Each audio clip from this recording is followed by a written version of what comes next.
life is lifing and it's not going to slow down until we deliberately take that time to slow it down.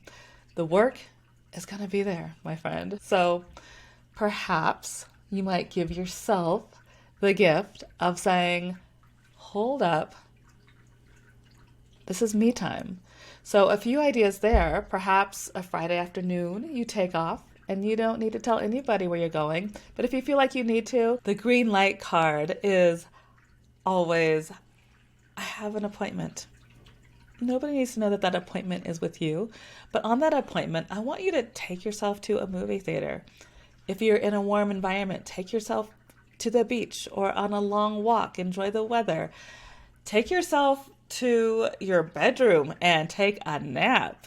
Like, I want you to find some time for you so that you can show up and be there for the people that you want to show up and be there for.